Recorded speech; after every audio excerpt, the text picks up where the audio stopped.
dominant Georgia defense that held Clemson to just 3 points, going against Jordan Potts and the Tennessee Tech offense. Potts came in last week against Middle Tennessee. They were down 21-0, threw 3 touchdowns, looked really good, but now going against the #1 defense in the country. Trying an end around and no room to run. Swarming to the ball. Good to see Jonel Aguero suited up for the Dogs. He missed the Clemson game last week.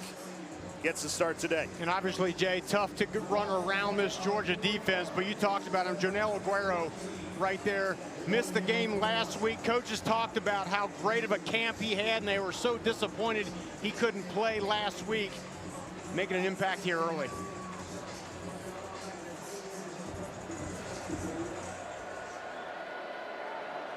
Tennessee Tech loses 4 on first down, so a 2nd and 14. Delayed handoff. Gonna tough to find holes against this Georgia defensive front, Rocky. Yeah, and that's the strength of this defense. You know, they lose a little bit on the secondary, but that front 7 for Georgia, the defensive line, the linebackers. Coach Glenn Schumann yesterday told us maybe one of their more athletic D-line groups they've ever had here. That's saying some as well.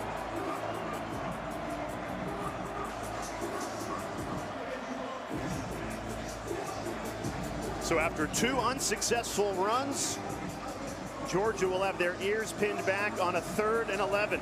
Interesting if Georgia decides to bring pressure here.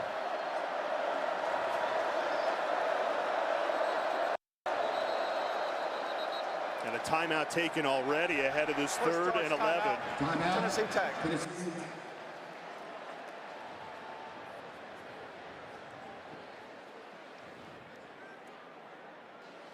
Now we'll step aside. Just getting started in Athens, the #1 Bulldogs.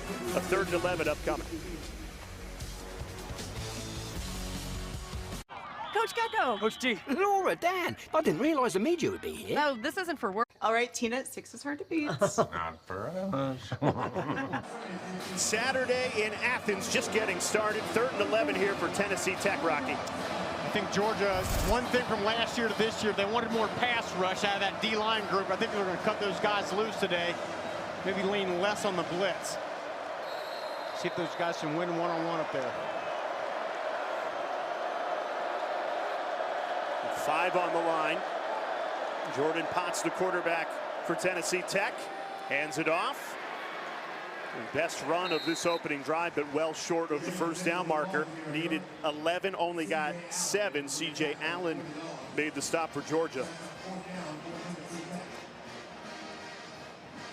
You really enjoyed talking to C.J. Allen yesterday. Great linebacker, young kid, a sophomore. You know, he's the guy in command out there too. He's got that helmet communication. He's the one getting the signal, getting the call in from Glenn Schumann and communicating that to the rest of the D. Georgia's defense forces a 3 and out on the opening drive. Anthony Evans back to receive the punt. Spencer Ashby gets it away cleanly. Evans makes 2 men miss. Here's Anthony Evans showing off the speed. Excellent starting field position after Anthony Evans returns it for 43 yards. A little bit risky from Anthony Evans there. There was a white jersey right in his face, but you just got the feeling he said, look, I want to try to cut one loose today. And, you know, not even a ton of great blocking there, but some good reads. And then you see the speed kicking it to the outside, setting up a great return. Well executed. Outstanding field position for Carson Beck in this Georgia offense.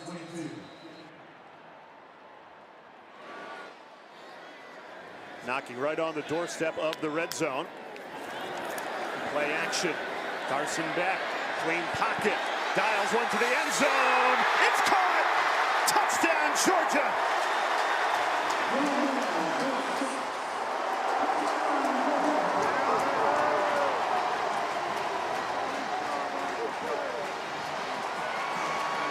What a start for the #1 team in the nation.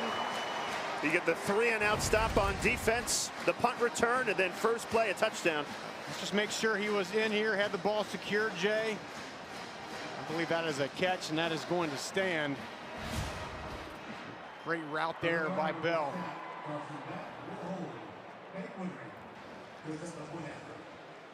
You get the feeling this offense says, you know, so much talk about this defense here. We're going to try to light this thing up today. They did early. What might be forgotten in the touchdown is Trevor Etienne was in the backfield and did the play action to the transfer from Florida. He missed the Clemson game, so good to see him available, making his Georgia debut. And we'll get a chance to talk about Etienne, but right now this is Carson Beck's game. The beautiful touch on the corner route in Georgia up early here in Athens. And we'll talk about Carson Beck as this game goes on, but his accuracy, Jay, the way he puts that ball exactly precisely where it's supposed to be is what makes him stand out. Now, speaking with offensive coordinator Mike Bobo, he goes, we just need to get Dylan Bell the ball as much as possible. They can use him in so many different roles, that time lined up as a wide receiver, but you'll see him out of the backfield as well. What a weapon for Carson Beck. Picks him up to open the scoring here in Athens. Yeah, Dylan Bell, good-looking kid, man. You know, big, thick, tall, but still can just absolutely fly on the outside. And you mentioned, Jay, he's a guy they'll just get him the ball in space and let him go.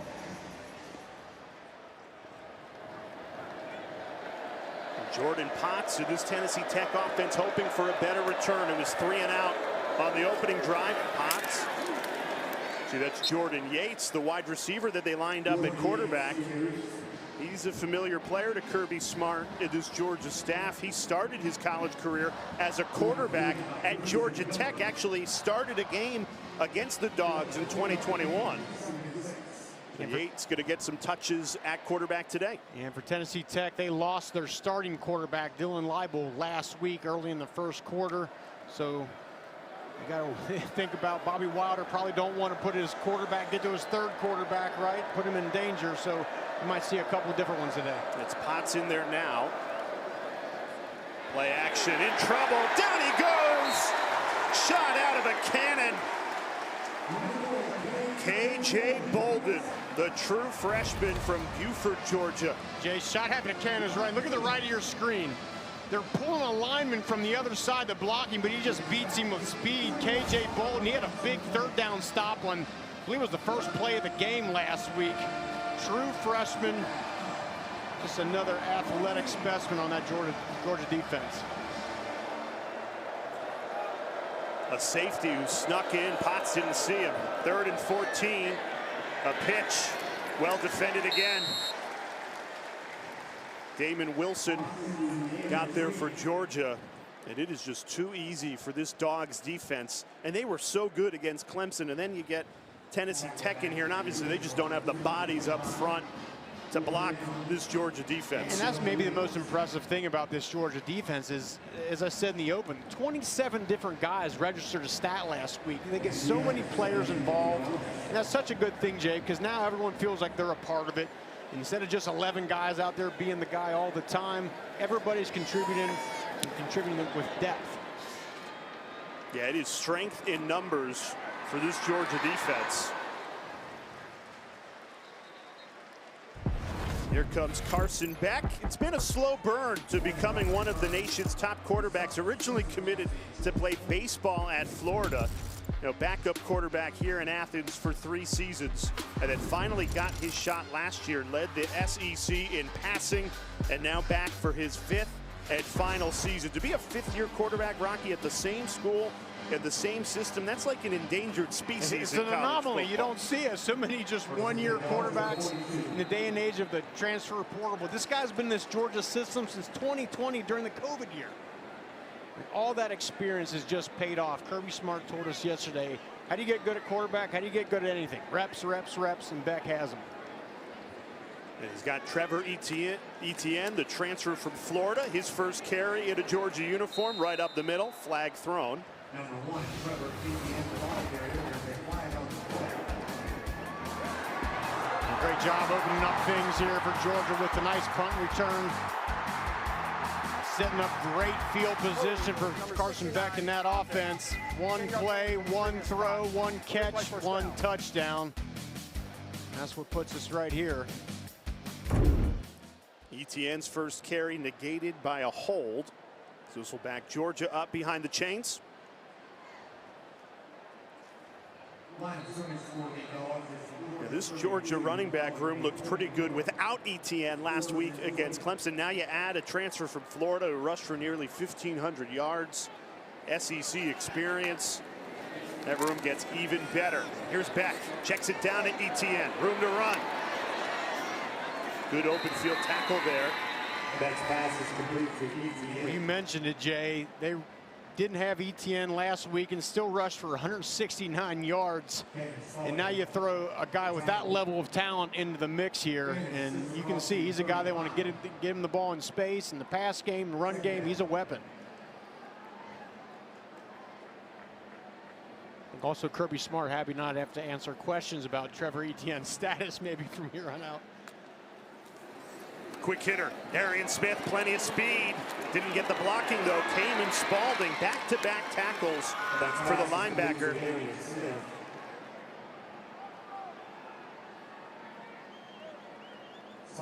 Kamen Spalding, great job out there. Carson Beck, you see that green dot on the back of his helmet.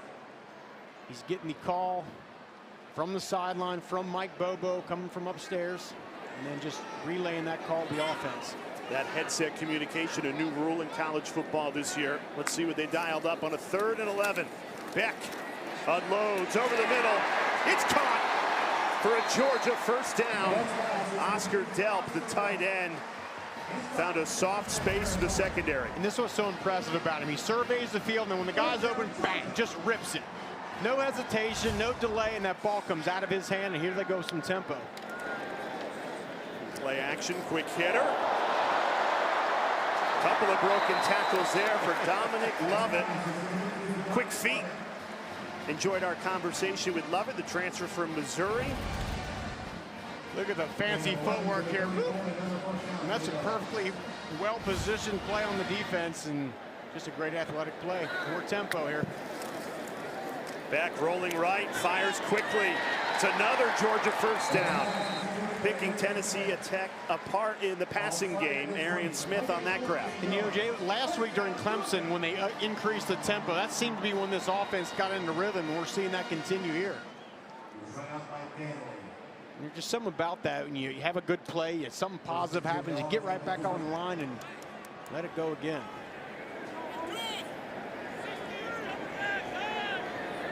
Branson Robinson into the backfield for the Bulldogs.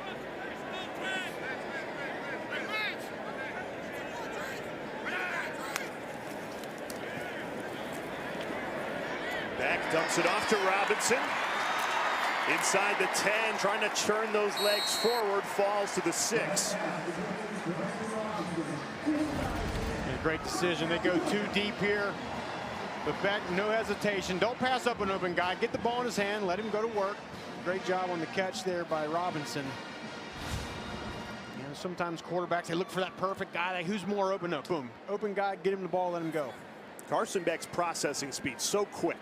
To me, Jay, that's what sets him apart from virtually every other quarterback in college football. His ability to see it and then just let it go and process that information is special. Beck surveys, tosses to the end zone. Touchdown, Georgia. Colby Young, untouched.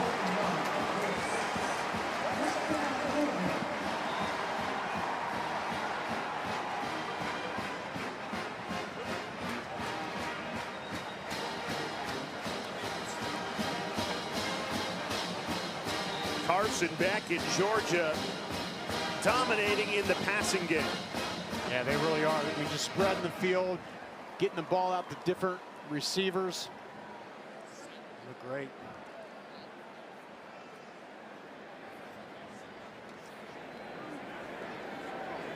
Seven passes on that drive to 6 different receivers. Colby Young had the touchdown.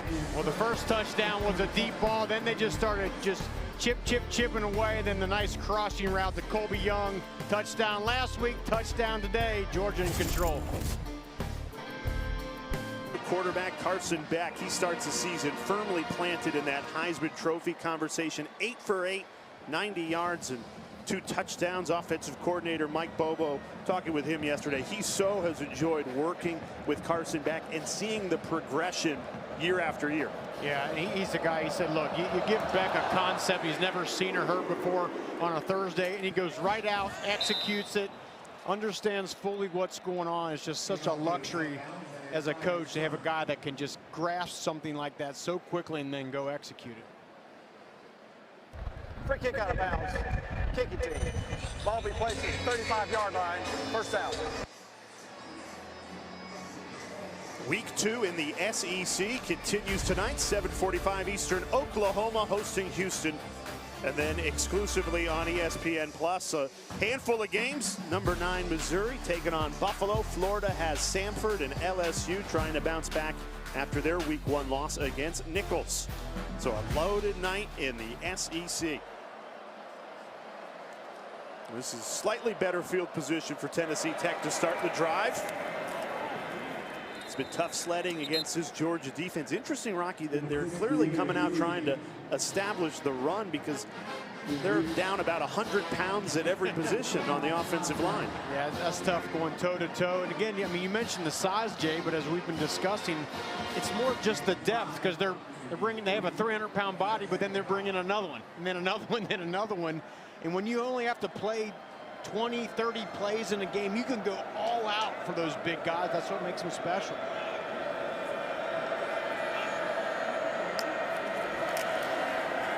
Play action, Potts swarmed, blown up in the backfield.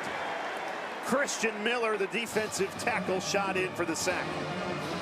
Just a great job of just swarming. Smile Munden is the guy that leaked through number 2 and caused the quarterback to have to escape out.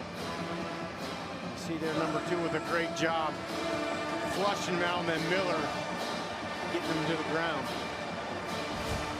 8 plays, 3 tackles for loss for this Georgia defense. And they're in pursuit again on a 3rd and 12. Jalen Walker off the edge. Potts diving forward. This will be close to the first down depending where they mark him.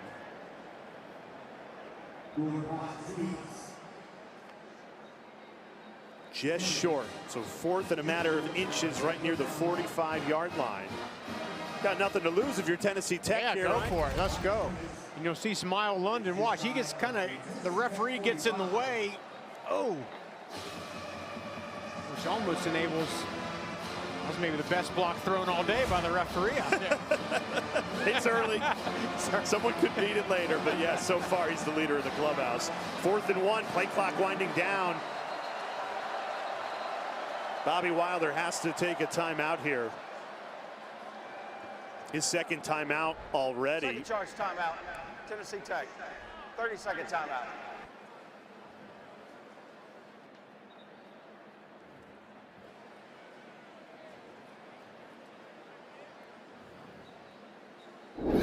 Georgia already up to a 14-0 lead. Week 1 in the SEC. If you like points, this conference showed up in a big way. We were a part of a couple of those last week. 45 points per game in SEC games. At 4 wins by 60 plus. We saw 2 of them with Arkansas and Ole Miss. Was a combined 146 points we saw in that game. Yeah, SEC offense is not taking their foot off the gas. You know, using some of these early games as an opportunity to get things ironed out. And you're talking good quarterbacks, talking explosive wide receivers. That's what makes this conference special. Kirby told us about it yesterday. He said it's impossible to watch every SEC game, but he gets sent all the explosive plays and all the 4th and 1s and 3rd and 1s. So he'll get this one cut up, a 4th and 1. Jordan Yates, the wide receiver, takes a snap, hands it off. Trying to turn that corner, get a yard, and he did. Jay Parker, 5th-year senior from Nashville, Tennessee. A creative play here to keep the drive alive. Good job. Good confidence builder here for Tennessee Tech. Get the end around the jet sweep. Only needed a couple, and that's what they got. There you go. Good job, young man. Well, and that is a good example of exactly why Kirby Smart, Georgia's head coach, wants all those 4th and 1s and 3rd and 1s. sent to him every week because it's so critical. It can win you a football game if you can execute on those short yardage. Those are the crucial plays. They stick with the ground game. Obi Sani lost his helmet on that carry. Gain of 5. And you're rushing into Nazir Stackhouse, 320 pounds. Christian Miller, 305 pounds. And those guys can also move, Jay. That's why what separates the SEC fronts from the fronts in the rest of college football. Those are the guys that don't grow on trees. You can find athletic wide receivers all over the country, but those are guys that are that big and that fast that can play D-line. There's only a small part of them, and a lot of them go to Georgia. 2nd and 5 wrapped up. Great pursuit. Tyron Ingram Dawkins, who got the start today in place of Michael Williams, who left the Clemson game and has been ruled out for today. And you know, Jay, it's not just the depth they have. It's the fact that most of these guys on defense, Glenn Schumann requires that they know a couple positions. You know, so you're playing a hybrid. You might play a D end and then an outside linebacker or an inside linebacker and then go to edge rusher like Jalen Walker does so much. And that just increases, in my opinion, your understanding of not just what you do, but the whole concept of the defense, and which allows you just to go fly around out there. 3rd and 6. Potts, pressure coming. Lost the football, just has to fall on it. He saw 4 red jerseys bearing down on him in the backfield, and he lost control. That's an intimidating sight. I mean, just a little X-stun up front there. You got Raylan Wilson, the linebacker, and then I think that was Munden coming right in behind him, forcing the quarterback, flushing him out. That's how you do it.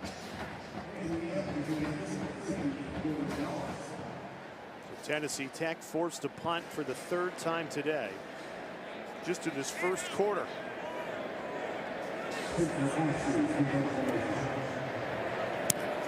Georgia defense continues to execute at such a high level. Anthony Evans didn't call for the fair catch, dropped at the 20. Let's check in down on the sideline with Ashley. Hey, Jay, when I had a chance to speak with Bulldogs quarterback Carson about what the offense needs to do to get off to a fast start against Tennessee Tech today, he said preparation is key. He said it's not that we didn't prepare well for Clemson. We had a really good plan, but he wanted to make sure to remind all of his teammates to be really intentional in preparation leading up to this one. So when they get out there, they already have the juices flowing. And as you can see right now, with this score 14-0 in the first quarter, they're off to that fast start today. Yeah, actually, preparation is key to anything. And you know, also Clemson makes it tough. First game of the year, you don't really know what the defense is going to do, where they've upgraded, what things they're going to do defensively. But you get one game, you get tape on somebody, you study that thing, and it just helps kind of narrow focus your game plan. And a good look at Trevor Etienne there. It's funny, Rocky, everyone got a great look at the true freshman running back against Clemson last week, Nate Frazier. 11 carries, 83 yards and a touchdown. He hasn't taken one snap today because Etienne's back in the mix. Here's Etienne, makes a cut. Spun around just shy of the 35-yard line, gain of 10. And Etienne is just another one of these backs, and all these backs are a little bit different. Etienne 5'9", 205, and watch him, he just kind of hides behind those gigantic Georgia linemen and then sees a little bit of a crease and hits it. Really well done. Play action. Beck gets it out quickly again. That's Dylan Bell. Caught the opening touchdown for Georgia.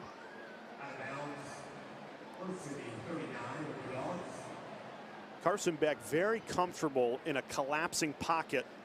Doesn't panic, gets it out calmly, quickly.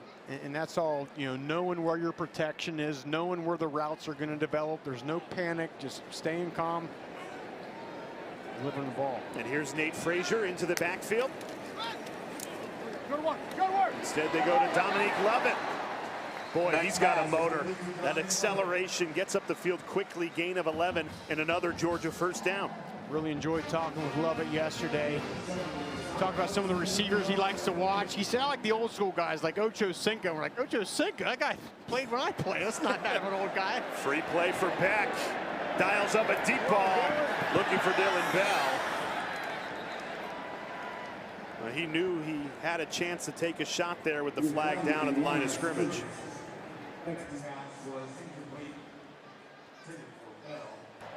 Offside, number 52 defense. 5-yard penalty, replay, first down.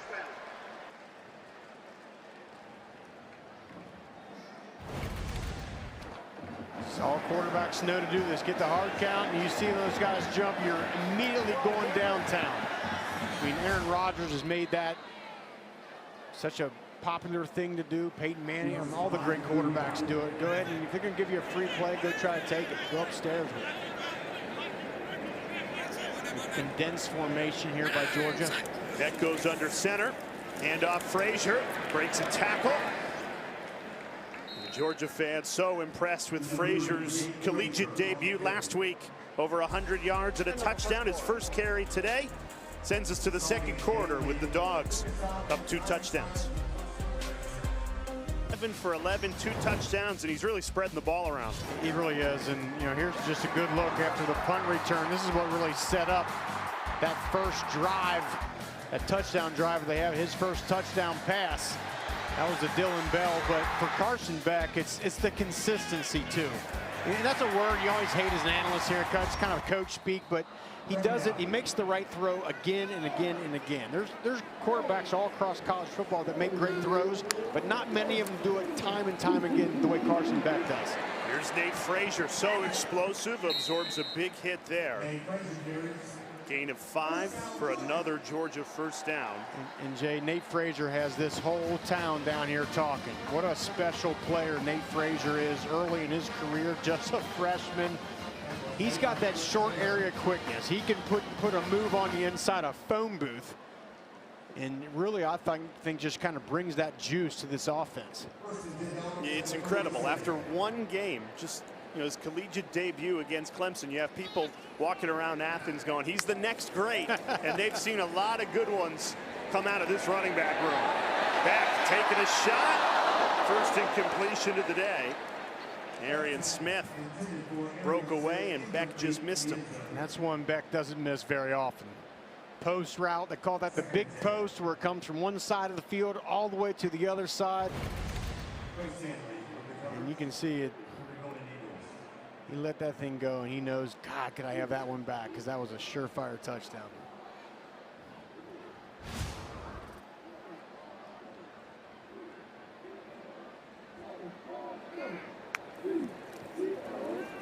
There's Branson Robinson, room to run. This running back room has so much depth. We've mentioned Nate Frazier, Trevor Etienne back into the mix after missing last week. And when we asked Kirby Smart, he goes, the biggest key to our running backs having success? The 5 offensive linemen that they're running behind. Well, I don't want to say that you could run behind this line, Jay, and be productive. It's maybe not that productive, but yeah, those big boys up front are the ones that get it done. They open up those holes, then you let those special athletes in the backfield do what they do. 4 returning starting offensive linemen. What a weapon that is in the run game as Etienne springs one. Gain of 9. And speaking with Carson Beck, he believes this is the best offensive line in the country in front of him, and he said they're going to win the Joe Moore Award, which goes to the best offensive line unit in the nation. Very experienced. Only Jared Wilson is the new starter, the center. Again, same thing. All those reps, all those opportunities they've gotten to play against top competition just makes them the best. Beck wanted to take the snap quickly there. Resets. Play action to Lawson Lucky. Knocked out of bounds just shy of the 10-yard line. And obviously, when Brock Bowers leaves, maybe one of the best tight ends in college football history, that leaves a huge hole. But I think it's guys like Lucky and guys like Lovett. Just maybe not one guy is going to replace Brock Bowers, but a combination of a bunch of those wide receivers is going to make sure that production doesn't dip. Etienne following his blockers inside the 5. It's going to be interesting to see just how defenses choose to play Georgia. Carson Beck didn't get much man-to-man last year because teams couldn't really cover Brock Bowers, right? So in the Clemson game, they got a little more man-to-man, but I'll tell you what, man or zone, Carson Beck just seems to know where to go with that football. Nate Frazier back into the game. Moves to the right hip of Carson Beck.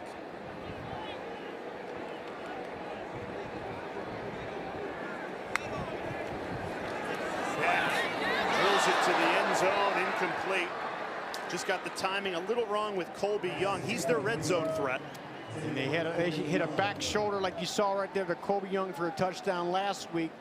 Try it on the other side of the field this week, and you'll see he just tries to get vertical in the last minute, turn that thing around. Looked like it might have been a little bit of hands by Caldra Williford, the cornerback there. Didn't allow Young to get them shoulders turned around and get that catch radius. 13th play of the drive. It's a 3rd and 3 inside the 5. Carson Beck trying to punch it in for a 3rd Georgia touchdown today. Rolls right. Surveys. Nobody open. Beck tried to squeeze it in there, and it falls incomplete. That was a bit of a dangerous throw there by Beck, throwing across his body late. Good coverage on the back end. He's rolling out, trying to see if somebody can get open. And gets a little pressure, forces him to have to throw that thing quick. It was a nice job by this Tennessee Tech defense. Toby Bolden almost had a pick, too. Yeah, risky ball there by Carson Beck. It's Ezekiel Brinson down for Tennessee Tech defensively. We'll step away ahead of this 4th and 3. All right, let's run that again. Geico has Here in Athens, Rocky Boyman, Jay Alter with you. #1 team in the country. Certainly looks like it. Impressive in that victory against Clemson last weekend, 34-3, and already up 2 touchdowns. Looking for a 3rd here. Offense on the field for a 4th and 3. Carson Beck goes under center. Trying the hard count, now switching the play, identifying the coverage.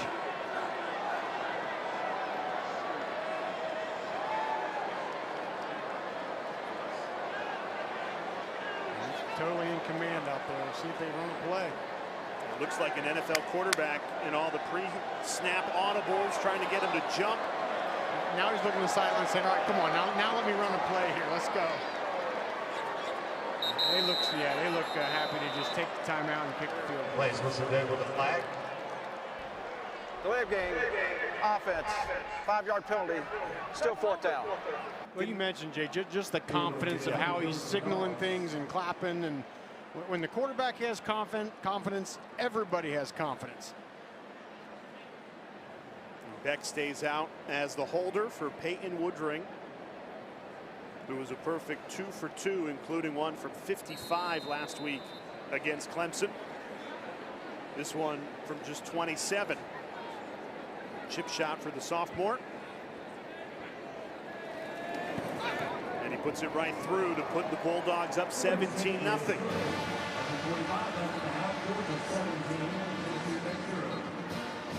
Well, a tall task, no doubt about it, for Tennessee Tech and their head coach, Bobby Wilder. He's back on the sidelines for the first time since 2019. I love that.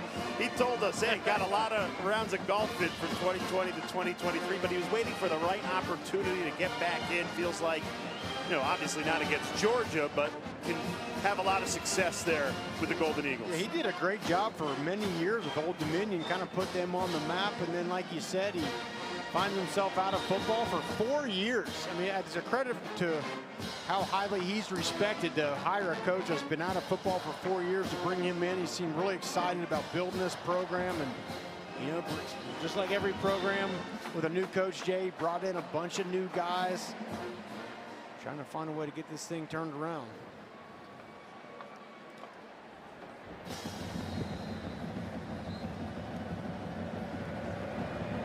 This is a Tennessee Tech team that took the lead with a minute to go last week against Middle Tennessee State.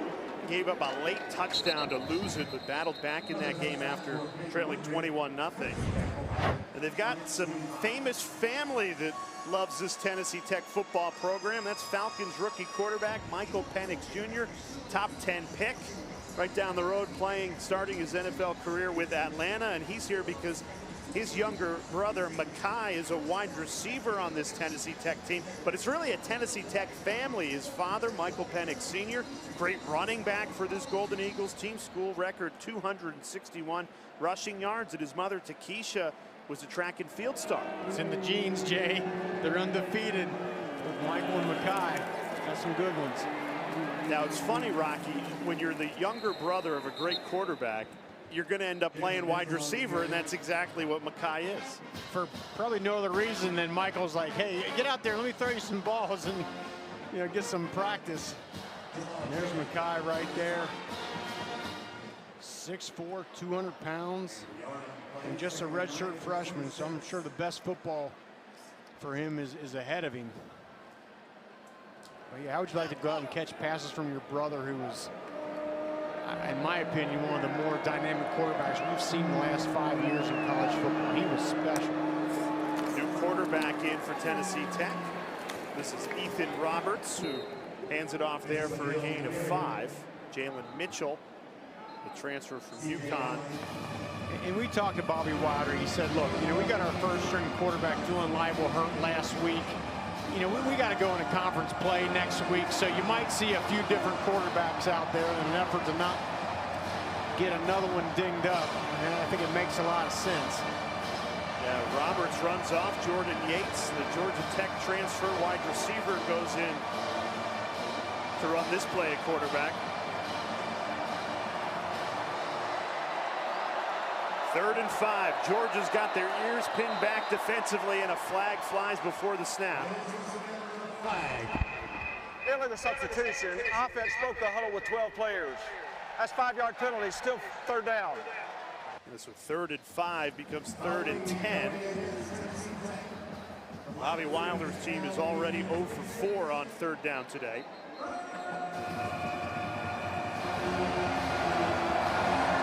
This Georgia defense has been relentless. No doubt about who's the best defense in the country to start the season.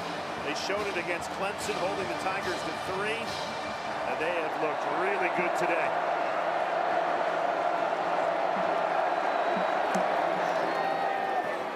Running it on 3rd and 10.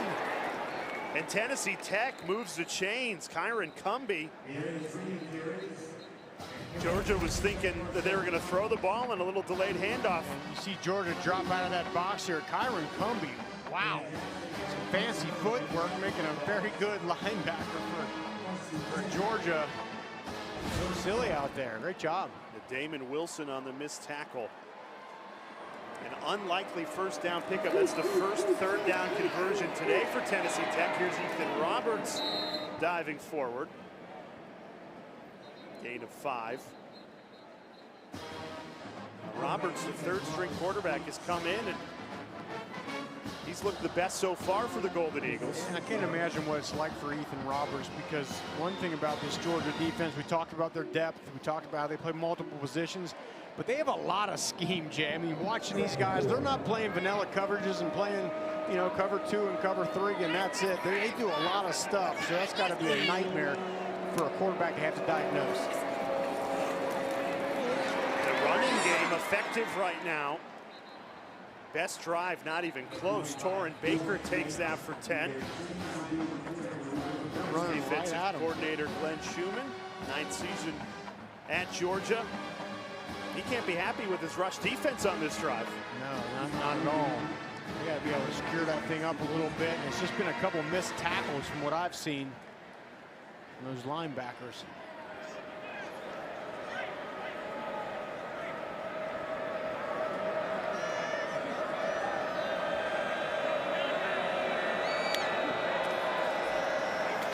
A fumble that landed right into the arms of Torrin Baker. Roberts didn't handle the snap cleanly, and fortunate that Baker was there.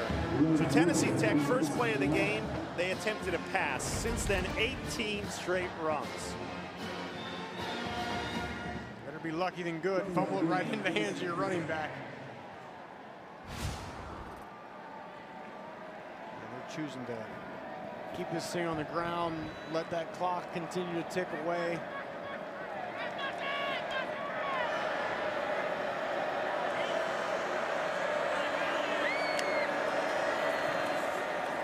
Roberts rolls right. Nobody open. Takes it out of bounds.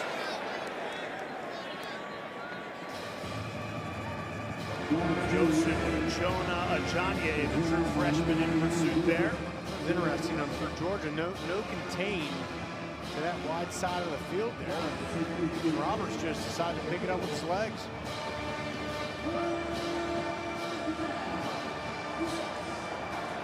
Eighth play of this drive for Tennessee Tech. That's the longest drive they've had in this first half.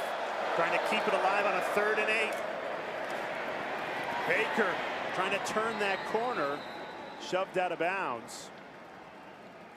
Going to be very close. Aguero trying to keep him short of the sticks. I think they're going to give him the first down. Yeah, Wow. By a matter of inches. Tennessee Tech keeps the drive alive. 2 third-down pickups on this drive. Bit of a hold there we saw on the outside on Dan Jackson. An offensive lineman had that hand wrapped around his shoulder pads up around the neck. I think for Tennessee Tech, you got to go for broke here. You might not get this good a field position again in this game. Take a shot. Yeah. And they keep it on the ground and up the middle. There's been nothing doing all afternoon long. Ingram Dawkins there to swallow up Baker. Ingram Dawkins is just a humongous human being playing defensive end. 6'5", 280. Again, still has the athleticism to play in. He'll kick down inside, like a lot of these Georgia Bulldog defenders do, play multiple positions. 21 consecutive run plays. First play of the game was a pass attempt, and then 21 straight runs. On this drive, they've been running it a little better. Not that time, though. Georgia swarming to the football. It was Christian Miller that was the first to get there. And they're doing something interesting. They're getting Gabriel Heck, the offensive lineman, playing slot, coming in motion to try to kick out the Georgia defender, but it's tough to just run and kick out those guys, and those red jerseys just swarm.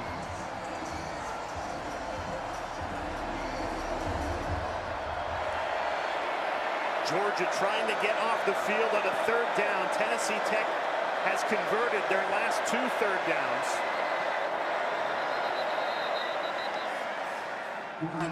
Tennessee Tech. 3rd and final charge timeout. Golden Eagles Tennessee Tech.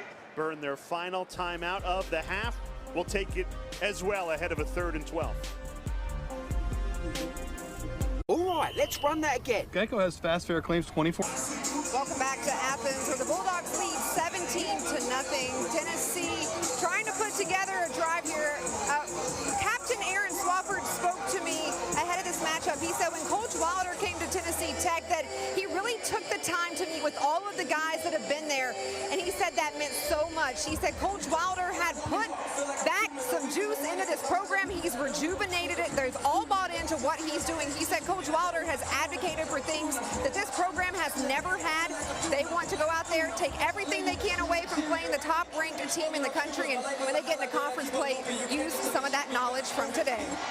We got it, Ashley. I'll tell you what, just talking with Bobby Wilder this week, he's a guy I'd play for. A lot of energy, as you mentioned. Trying to get these guys believing. They better believe right here, 3rd and long. Trying some trickery on the end around. Georgia not fooled. Dan Jackson, the 5th-year senior safety, shot in to make that stop. That's what's so unique, Rocky, about this Georgia team. It's not just Carson Beck, who's a 5th-year senior for this Georgia team. They've had a lot of guys stay in this program, be on the scout team, invest in Georgia, and then their 4th and 5th year, they get to make plays on Saturdays. Yeah, it's just a program that you don't want to leave. You want to be a part of it because the excellence that just exudes all the time, everywhere here. Dan Jackson, his 5th year making plays. So an 11-play drive for Tennessee Tech that took 7 minutes off the clock results in a punt and a touchback. And we'll be back in Athens. Carson Beck and the Georgia offense back on the field, up 17-0. Okay, trainees, let's work on... This spring, the old hedges had surrounded Dooley Field for 31 years and certainly saw a lot of winning. They did their time. Now some new hedges to keep the golden era of Georgia football rolling here at Athens. Very cool. Look great. Do you do your own replanting when it comes to? No. That's some effort. Here's Trevor Etienne, a flash. There he goes, biggest play of the day for Georgia. 45-yard run for Trevor Etienne. Oh, that's what has folks here in Georgia so excited. You're going to kick a guy out, and then from there, look, that's the thing. You break through the front line, and then he has the speed to kick it to the outside and gain a bunch of yardage. Just, again, add another weapon to this dangerous Bulldog offense.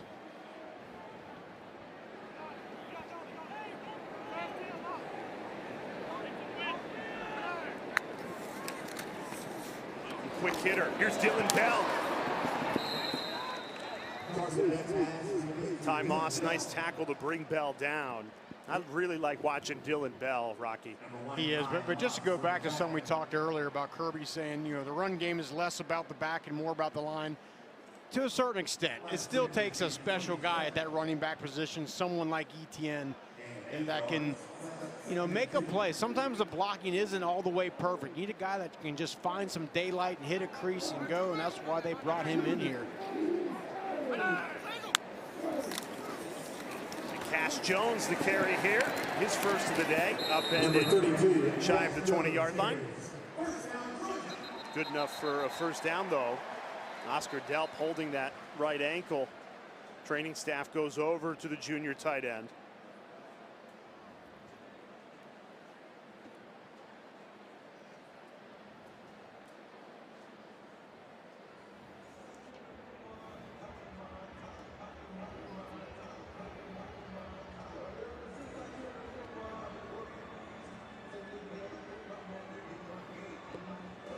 We'll step aside as Delp gets treated. Georgia leading 17-0. Okay, trainees, let's work on our fast and friendly claim service. Eyes on the phone now. Look alive, Drew. Your repairs have been scheduled. Nice. Yes, you'll get a rental car on site. Heads up. Oh, I'm gonna turn this down to an 8. My bad. We can do this all day. Geico claim service is 24/7. Nice catch. Your claim has been approved. Your claim has been approved. For savings and service, get more with Geico. Game time. Delp walking off under his own power. Good to see. Lawson Lucky moves into tight end on this play. 1st and 10 for Carson Beck of the Georgia offense. Rolling right. Tucks and runs. Beck. Some deceptive speed there. Gain of 12. And you said it, Jay, deceptive speed. I mean, he's not a, quote, running quarterback, but he is dangerous enough. I mean, look, he's 6'4", long legs, has decent speed, and just, again, something, you don't have to be, you know, Lamar Jackson out there, but you got to be just good enough where the defense has to respect it and pick up some yards here when things break down, give your offense first down.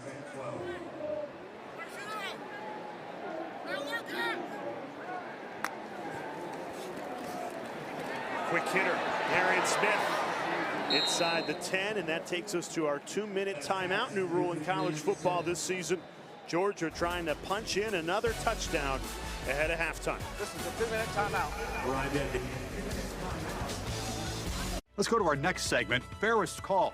Saw last week trailing by a touchdown at Oklahoma State in the 4th quarter. Yeah, and Arkansas was up big early in that game. Oklahoma State has come roaring back. Georgia leading 17-0 here against Tennessee Tech. Down in the red area, they do so many shifts and motions. It's tough for a D. Pitch, Branson Robinson ankle tackled. Kalen Crummy did very nice. The junior from Tuscaloosa, Alabama, transfer from Army. Sets up a 3rd down for Georgia. They stalled inside the 10 on their last drive, had to settle for a field goal. Carson Beck, the Bulldogs offense, trying to get it into the end zone here. On a 3rd and 8. Got 2 stacked wide receivers, bottom of the screen, some sort of route concept coming. Tennessee Tech sloughs off. Beck rolls right, surveys the end zone, throws a dart. Dominique Lovett, touchdown Georgia.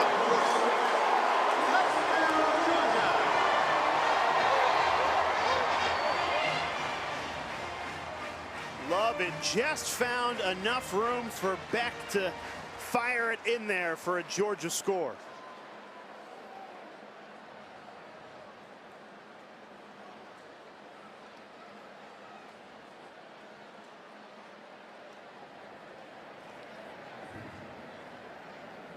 And Lovett, who Beck calls his most reliable receiver. And on a 3rd down inside the 10, he called up Lovett.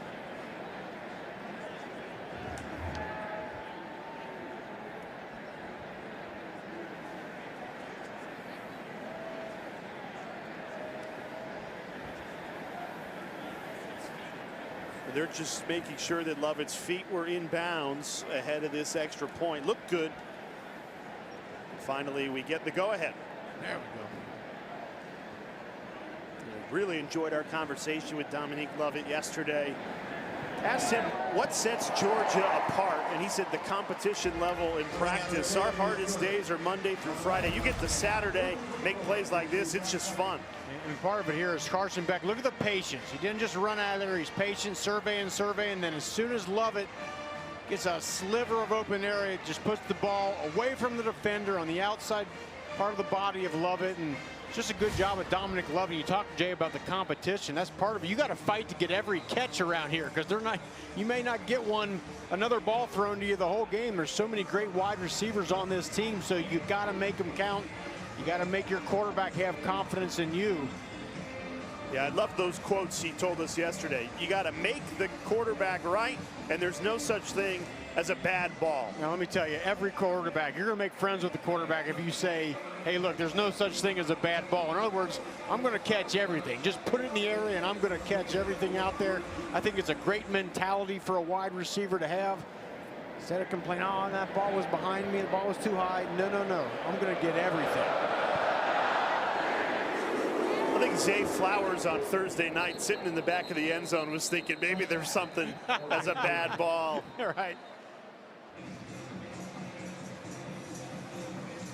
So Georgia, the #1 team in the country, an incredible 40 straight regular season wins. They haven't lost here at home since October 2019, but there's an even more impressive streak pertaining to Georgia football. It has nothing to do with the players on the field. It's about a fan sitting in the stands. We'll tell you about it in the second half. You do not want to miss that story. Yeah, this is going to be absolutely fantastic. Can't wait to tell this story. Minute 10 seconds remaining in this first half. Georgia's defense continues to swarm. That pursuit of the football. C.J. Allen was in on that. Georgia Takes a timeout. Gabe Harris on the stop as well.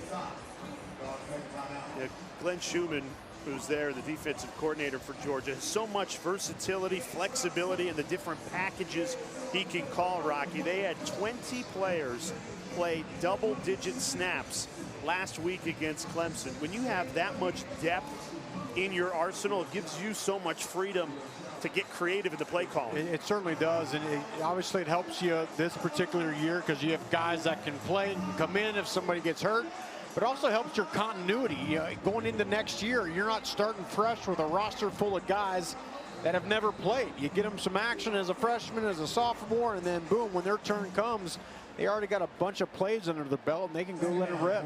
Smile Munden and C.J. Allen, number 2 and number 3, the 2 linebackers for Georgia. And those are NFL linebackers that really set the tone defensively. And talking with Glenn Schumann yesterday, he said they're out there making all the calls. We give them minor adjustments now that we have this headset communication as Georgia takes their second timeout. They want the ball back here at the end of the first half.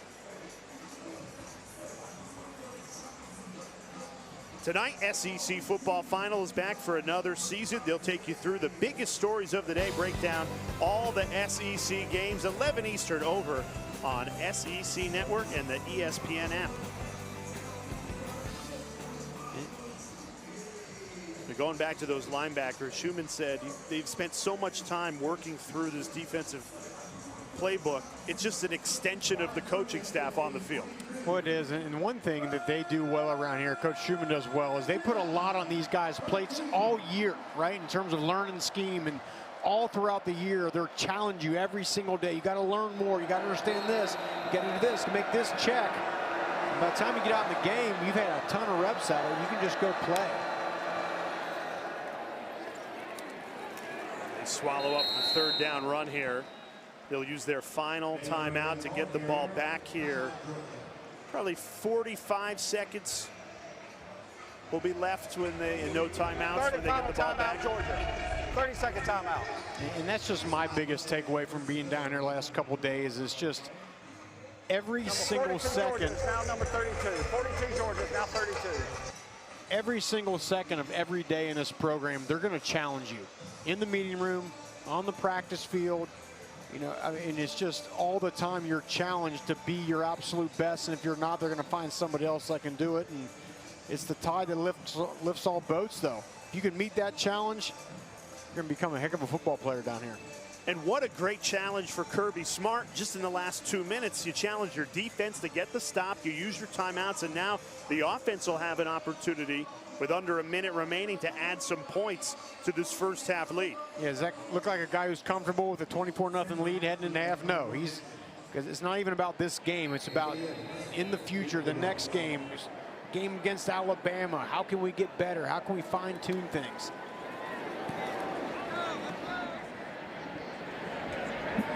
Anthony Evans tiptoes out of bounds.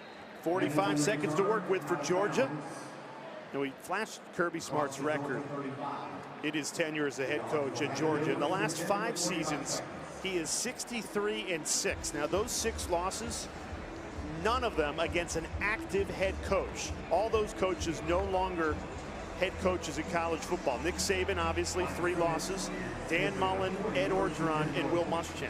So there is not an active head coach in college football right now that has beaten Kirby Smart in the last 5 seasons. And I like what he said to us yesterday. He goes, look, I don't coach scheme anymore, but you saw in that right there earlier. He's coaching guys up, coaching technique, coaching how to get better out there. Really done a good job just running this program. And I think, as you mentioned, Jay, as those other guys have retired, I think he's the standard. He's the guy at the top of the mountain. 71 offense, 5-yard penalty, still first down. Obviously a defensive guru in his own right, coming up under Nick Saban as a defensive coordinator, winning those 4 national championships with Saban at Alabama, but bringing that here and taking Georgia to back-to-back national championships, and they've got their eyes on another national championship, the extended college football playoff. Now 12 teams in the playoff, not 4. They would have been in the playoff a year ago if it was 12. Beck hit as he throws, dangerous ball. There's a flag down in the secondary over on that far sideline.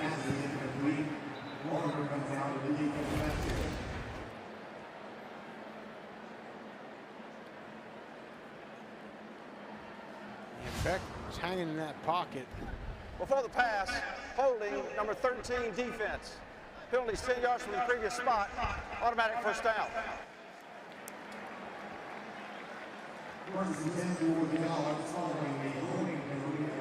There's Calder Williford on the outside.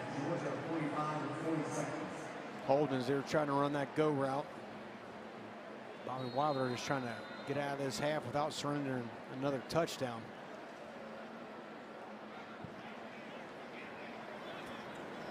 .40 seconds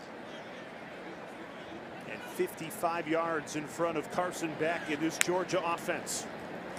Beck fires. It's caught. Clock will stop because it's a Georgia first down here. 34 seconds remaining. Dylan Bell on the grab. Good opportunity to see Carson Beck in command of this offense in a 2-minute drill.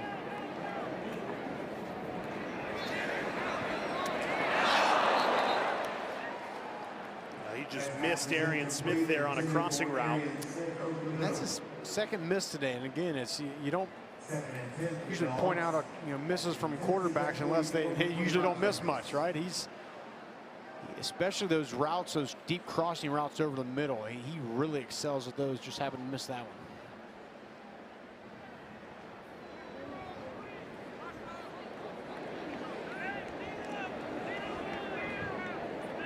25 seconds remaining. Certainly a good opportunity to, if nothing else, get in field goal range here.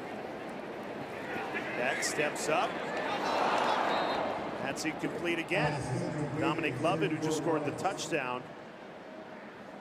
And Tennessee Tech's making it hard to get anything deep. They are really playing off on the outside, playing a deep middle of field safety, and just making you earn everything underneath.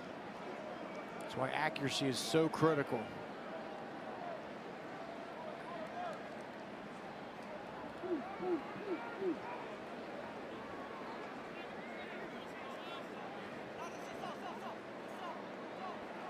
Three wide receivers to the right, one to the left for Carson Beck on a 3rd and 10. Pocket collapsing, steps up, down he goes. Good 3rd down stop for Tennessee Tech. Daniel Rickert providing the pressure. Georgia out of timeouts, 4th down. Go for it here. Hail Mary. Yeah. Now they snap it in time. Wide receivers headed to the end zone. Beck steps up to the end zone, batted and knocked down, incomplete.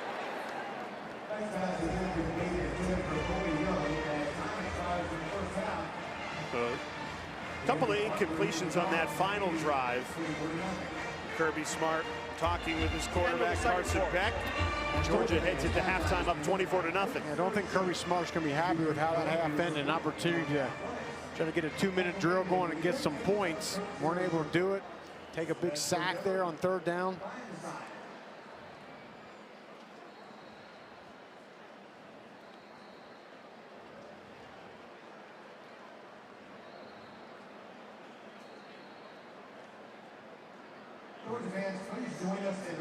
Bulldogs up 24-0. Let's hear from the Georgia head coach Kirby Smart, who's down with Ashley.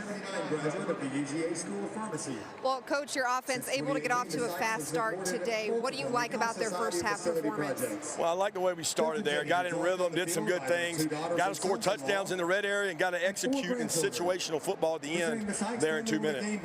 Carson Beck, perfect in the first quarter, connecting with multiple targets to move the ball down the field. What are your takeaways from his performance? Carson does a good job. We got to be a little more accurate down the field, but he's done a good job getting the ball out of his hand, putting us in the right place. All right, Coach, thanks. Thank you. Now, Kirby Smart's defense pitching a shutout so far. 24 points on offense start the second half. Yeah, and I think this is a drive here to open this half that Carson Beck is going to want to get back in rhythm. Again, just uncharacteristically missed a few throws. I think they give him some easy completions early on, get him back in rhythm, and then let him push the ball down the field a bit.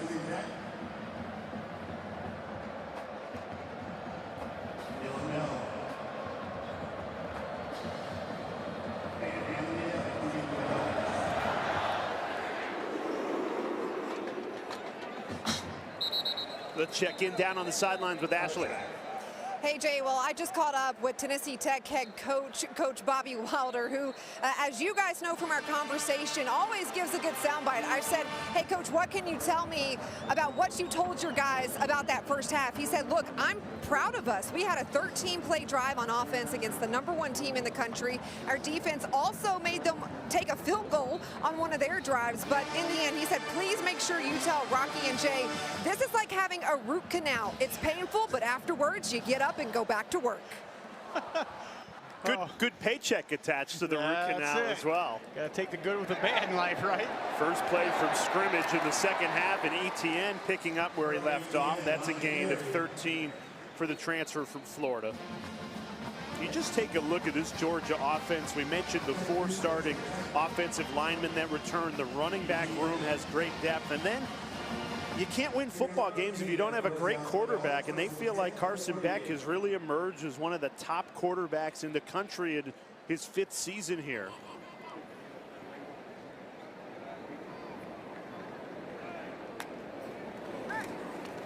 Beck throwing on first down, misses it there. He was in a great rhythm to start the game, completed his first 11 passes, but now he's thrown 4 incompletions in a row, Rocky. Yeah, I'm not sure that the last time that's ever happened. I mean, again, that's the one thing that really stands out about his game is open receiver ball is right on the money. He's just in a little bit of a funk right now. And again, I think you just give him a nice, easy completion, let him get back into rhythm a bit.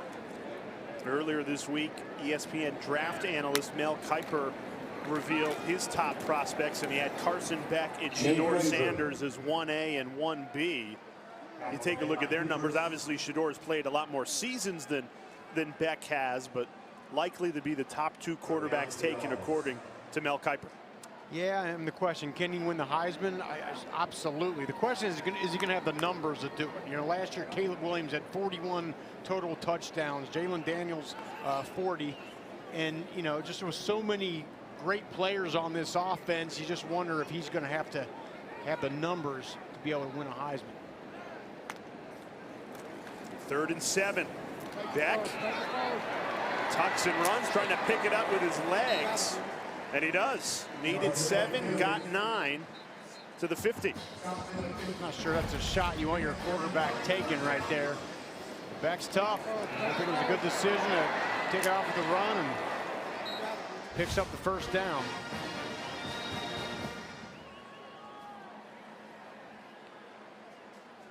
You know, Beck went 13-1 last year for Georgia, and he said walking off the field after that one loss in the SEC championship game, he knew he was coming back. Unfinished business here at Georgia. Pump and go, and he's got Arian Smith wide open. Hits him for a Georgia touchdown.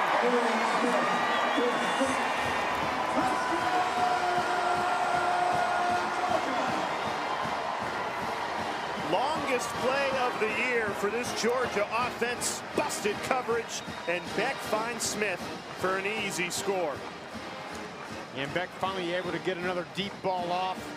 This coverage for Tennessee Tech has just been sitting back and keeping everything underneath, but it bit on the fake, and then Smith with that speed got behind him, and Beck hit him.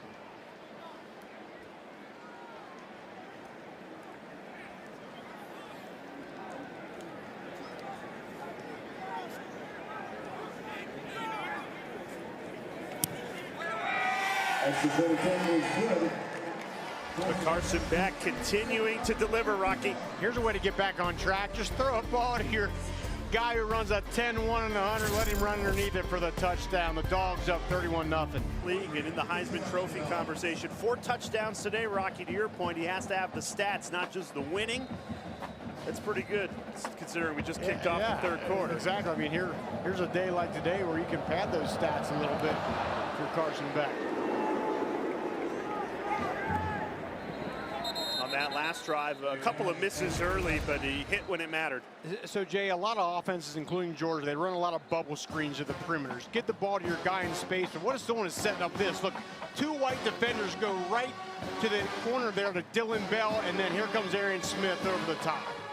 That's what teams do. The bubble screen, make you tackle in space, and then the pump fake, and then they go downtown to Arian Smith. That's why those bubble screens, that's why you see them so much. It's setting up that play. 50-yard touchdown is the longest play of the year for Georgia. Jordan Yates lost the football. Who's on the bottom of this pile? Georgia saying they have it. Waiting for the signal, and they do. What a start to this third quarter for the Bulldogs. They connect on a 50-yard touchdown, and then Dan Jackson scoops up the Yates fumble. Hey, Dan Jackson's all over the place. And then you see a bunch of defenders, and then the ball just gets dropped out. And nobody punched it out. Yeah. Yates just lost it. That's unfortunate. Ball security. That's an unforced error right there for Bobby Wilder's team. Sets up a short field for Carson Beck in this Georgia offense. Look at that. What a great tradition they have here with those gold pads. Make a big play, getting the crowd pumped up. I see it, Dan Jackson. Fifth-year senior, started on the scout team, has worked his way up. Big-time player now as a veteran in this secondary. Good blocking. 2 flags down, though. Robinson was inside the 5. This could be coming back.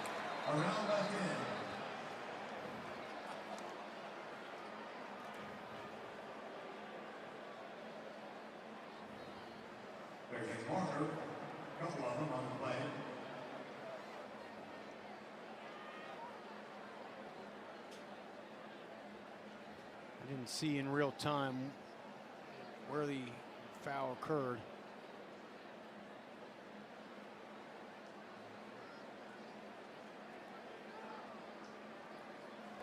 There are 2 fouls on the play, both by the offense. Holding, number 13, offense, penalties decline. Holding, number 71, offense. Penalties 10 yards from the previous spot. Replay first down. So a double hold here. And let's see. Yeah, middle of your screen there is what they call that 71 Ernest Green. And then you see actually, yeah, Drew Bobo got a decleater of a block there, but not before a couple holding calls. As Robinson took off, you just saw Tennessee Tech defensively, bodies were flying. A couple of that on 2 holds and 1 clean block there by Bobo. So after the holding call, 1st and 20 for Carson Beck in this Georgia offense. Play action. Beck floats one. Lawson Lucky wide open. And he goes in to score. Another quick strike for Georgia. 5 passing touchdowns today for Carson Beck. He must have heard me, Jay, say, I wonder if he's going to have the stats to win the Heisman. And ever since, boy, he's been throwing touchdown passes. Hitting Lawson Lucky. Good job, a little play action, rolling to his right. And you got to love the route combination. You get a post, and then Lawson come underneath with the corner route wide open for the touchdown.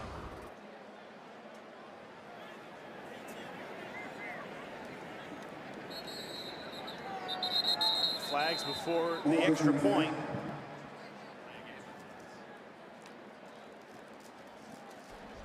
Delay of game, offense, 5-yard penalty. Still playing a try. I mean, some of the penalties and the sloppiness, I can't imagine Smart's going to be happy about.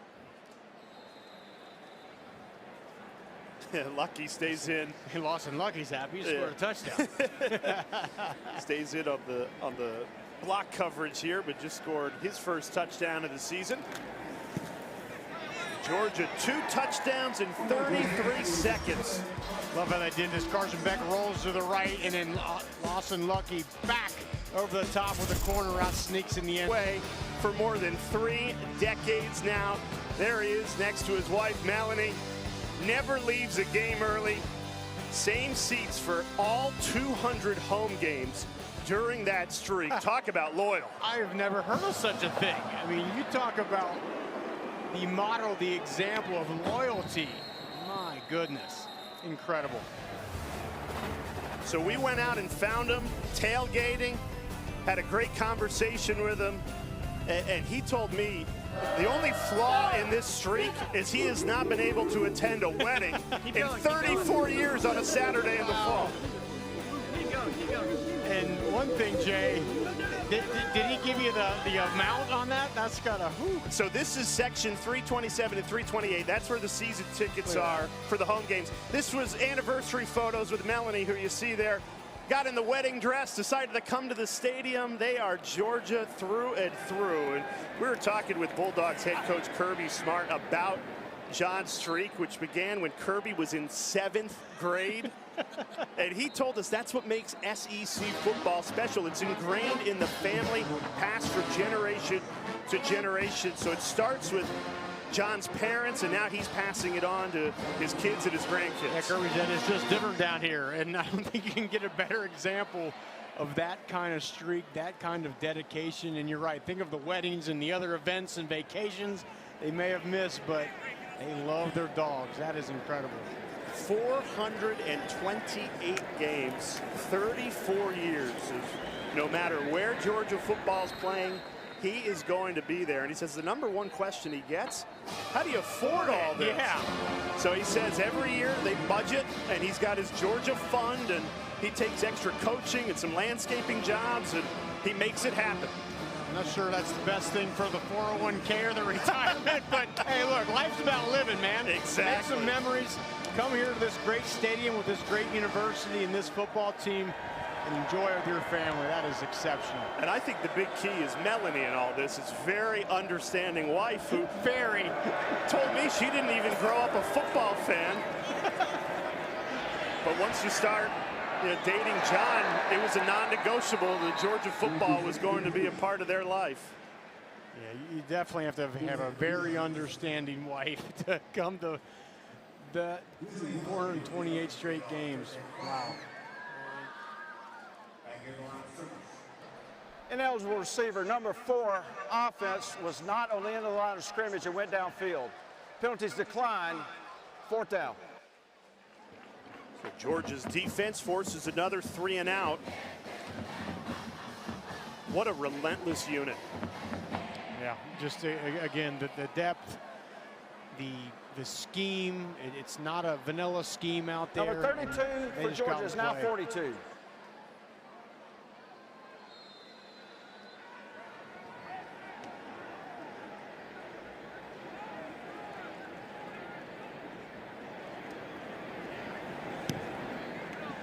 It's been a busy day for punt returner Anthony Evans. Had a return as long as 43. He's got plenty of speed, but couldn't break free there. Good punt coverage by Tennessee Tech as we check in with Ashley down on the sideline. Well, coming out of halftime, tight end Oscar Delp came out in tennis shoes. His right ankle is taped, but he is still very active on the sideline. After Lawson Lucky scored that touchdown, he came over, picked up the iPad, and went over that touchdown with Lucky. The two spent some time together. I actually asked Oscar, I said, did you go through it with him? And he said, yep, that's exactly what we were using those iPads for. And there you go, watching it. And if most college football fans don't know, that is something brand new to the game this year. Those tablets on the sideline, the ability to see video and review plays that happened in the game. And Jay, we talked to this coaching staff yesterday, and they described how people are making a big deal about the helmet-to-helmet communication. This is the bigger deal. The tablets on the sidelines. And you take a great coaching staff like they have here at Georgia, this is going to be a tremendous advantage for these guys because they can break down things very quickly. And speaking of the new rules, Gunnar Stockton into the game, so adjusting to them for the first time. That green dot signals the headset communication that he receives before every play. And to go after this drive and be able to watch back these plays in real time is such an advantage, especially for a younger quarterback as you're getting, your first reps of the season here. And Jay, it's the ability to make instant adjustments. You know, you used to have to go through, maybe you go through a series or two before you figure out what the other team's doing. Now you see what do they do on third down? What do they do on the last three, third and shorts, right? You see what they're doing. You kind of tweak your game plan a little bit, and it just helps a great coaching staff. 3rd and 4 for Stockton. Fires it right near the first down marker. There's the defensive personnel checking out the iPads over on the Georgia sideline. And it takes the resources. Obviously, Georgia has a ton of staff, a ton of coaches. This is a well-oiled machine, and it's just a great thing that's only going to help the best get better. We're going for it on 4th and 1. I don't know why that play was blown dead. I think Stockton still had forward momentum and spun out of it. He would have been gone. I think they blew it thinking it was just a stopped quarterback sneak, and he squirts out the other side. Kirby Smart not happy about it. Take another look. He's still churning those legs. He spins out of that quick. Oh, man. That should have been a live play. If I'm Gunnar Stockton, I'm upset because that was a touchdown.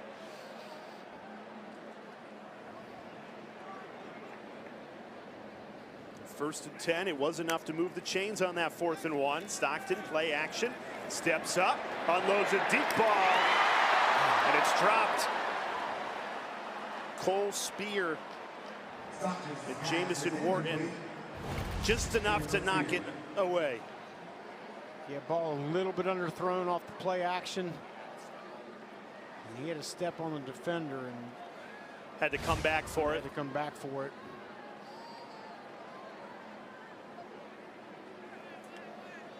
It's going back to the iPads, Rocky, the new technology and the new rule in college football. On paper, it's the same advantage for everybody, but it's how you use it. Some teams are going to use it a lot more effectively than others. And Kirby Smart has challenged his staff to try and gain those competitive in-game advantages. That's exactly what it is. And it's just, the caliber of coaches you have. We have the best coaches in America here at Georgia. So they're going to be able to take a tool and use it better than another coach or coaching staff might be able to do.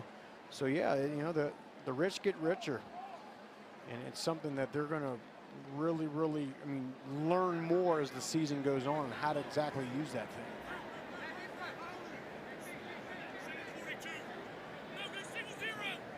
First and 10. Gunnar Stockton moving the ball well. Backup quarterback with his first drive of the game.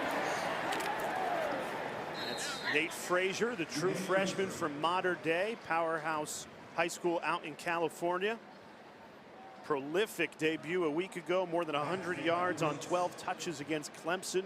He's been used sparingly so far today. That workload gets reduced when you bring someone like Trevor Etienne into the backfield. But the thing about depth and especially in the running back room, it's really going to help a team like Georgia now in the era of the 12-team playoff, where there's more games being played, longer season. You need to keep some tread on the tires of these guys, and having that amount of depth in the running back room or wherever is really going to help this team. Nitro Tuggle, another true freshman with his first catch in a Georgia uniform. Good teams that don't have good depth, I think, are going to be hurt by the 12-team playoff, because it's going to be hard to sustain that. You may have to win 16 games.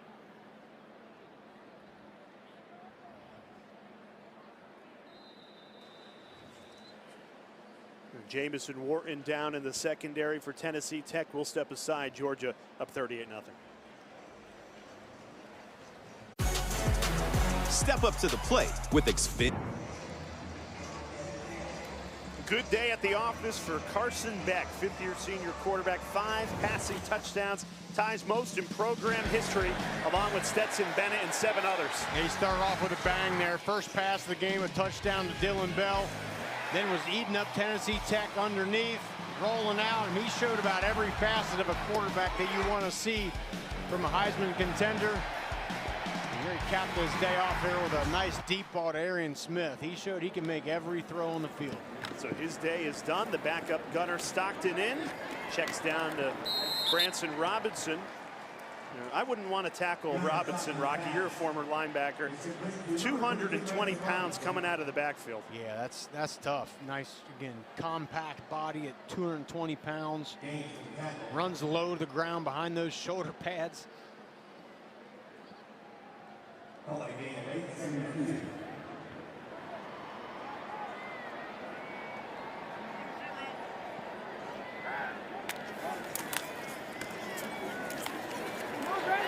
Back to Robinson, breaking tackles into the end zone.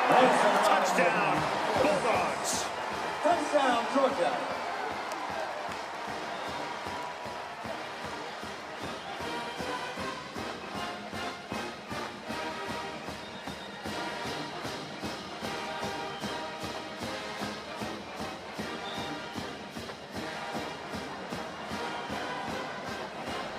Number 25 is now number 54. Branson Number 35, Robinson, correction, is 54. scoring the touchdown there. Coming out of high school, top-rated running back. Also a competitive weightlifter. He deadlifted 720 pounds. And you saw all that size and physicality and strength on that run, Rocky. Well, if you're a running back, there's going to be times where there's going to be unblocked guys. You got to break tackle. There's one, there's two, there's three, all the way in the end zone. Incredible balance. And you mentioned it, Jay, the strength from those weightlifting sessions and power lifting, and then just the nimbleness there to stay on his feet. It's great stuff.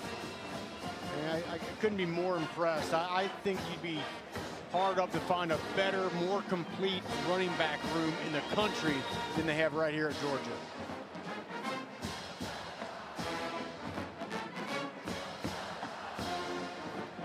$45-0 for Kirby Smart and this #1 Georgia team. They look every bit the part for a preseason #1. Feels like they've been #1 for long stretches of the season. Really, since that 2020 season, they just found a new gear. 40 straight regular season wins. Their last regular season loss was all the way back November 2020. Read and react with Cole Kublik and Roman Harper back for another year each week. Monday, 7 p.m. Eastern Time. They'll take a look back at the biggest plays, players, and games from the weekend season premiere. Monday night, 7 Eastern on SEC Network. They'll have plenty of highlights from this game showing off the #1 team in the country. Yeah, Cole's going to be happy talking about all the great running and the blocking of the line.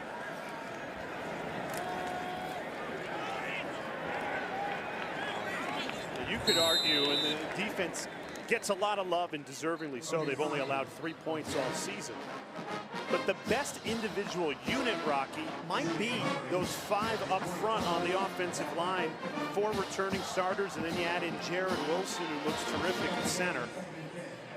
Yeah, it's again, as I've been discussing, they just don't have many of those kind of guys. Like an Ernest Green, who's 6'4", 320 and can move. Jared Wilson, who's 6'3", 310 and runs 19 miles per hour. They don't grow on trees, and they got a bunch of them here at Georgia. It's going to help out a loaded run game. And defensively, they're so sound all over the field. Timeout, Tennessee Tech. That it's hard to pick an individual unit. Is it the linebackers? Malachi Starks in the secondary, but they come together as an 11 on the field and just move so well together. I think it's a good way to describe it. It's like there isn't 3 separate units out there on D. They're all kind of the same deal. Up around the line of scrimmage, back, and there's that offensive lines you talked about. And we talked about Carson Beck and his experience being here 4 years in the program, and since 2020. That goes for offensive line too. The more you do something, the better you get at it. And that's an incredible amount of starts. And it goes to the point of iron sharpening iron, that Monday through Friday, these guys are going at it against each other every single day in practice. You hear the stories about how competitive these Georgia practices are when you've got 5 stars all over the field on defense and offense. And going against each other every single day just makes you that much better on Saturday.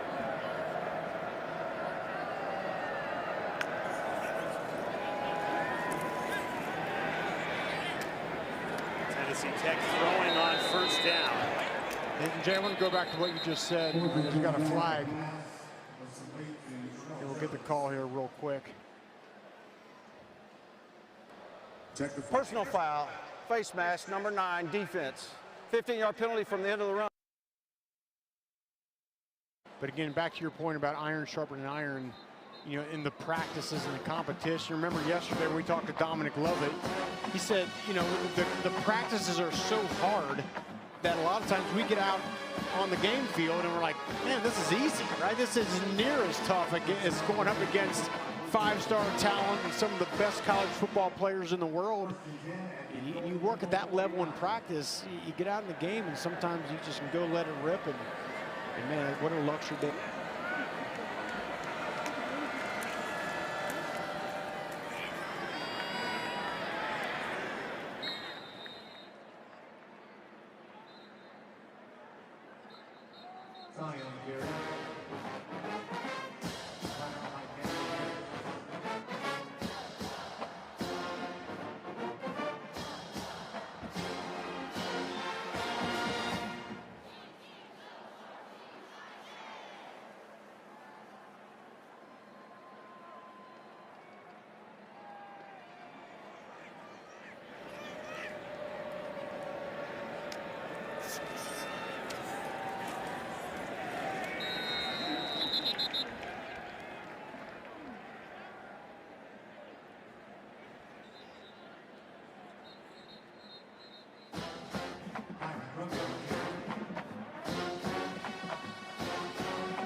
Snap. So many different packages on a 3rd and 2, sending pressure. Flipped for the first down. Jordan Potts, good composure to find Cumbie and keep the drive alive. A rare pass out of Tennessee Tech. Haven't seen hardly any of these today. Good job on the boot, rolling out, hitting the guy in the flat. That's how you do it. And Tennessee Tech now positive passing yards. They were -7 at halftime. They're up to 15. Through 6 passes, 4 have been completed.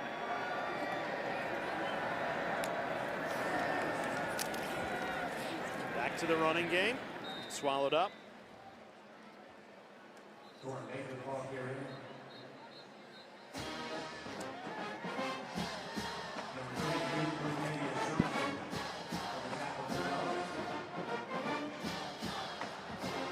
KJ Bolden, freshman, still out there getting some reps. They're very high on him in the secondary. You can see why. He had a big tackle early in this game, coming off the edge. Kirby Smart telling us that Bolden might even be farther along than Malachi Starks was when he was a true freshman, and you see what Starks has turned into. And another positive play through the passing game. A couple of flags down as well. Jay Parker the catch for Tennessee Tech. Gain of 25. Biggest play of the day for the Golden Eagles, if it stands.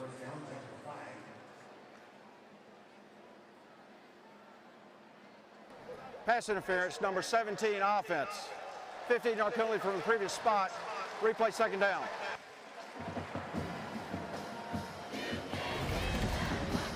You see at the bottom of your screen, just a push off, and before he catches that ball, you see the right arm extended out. That's what drew the flag. When you commit a foul right near the ball, all the eyes are looking at you. You're going to catch it. So what would have been Tennessee Tech's first trip inside the red zone is now 2nd and 24 from the 48-yard line.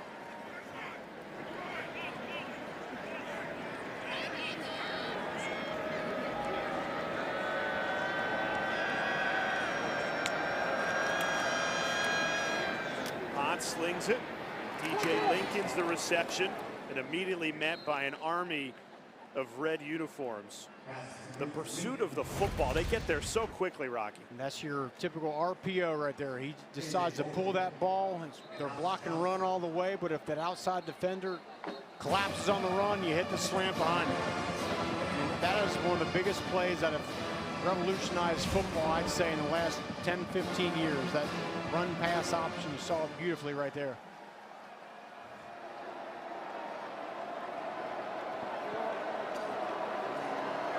Third and 12. Handed off to Baker. No room to run there.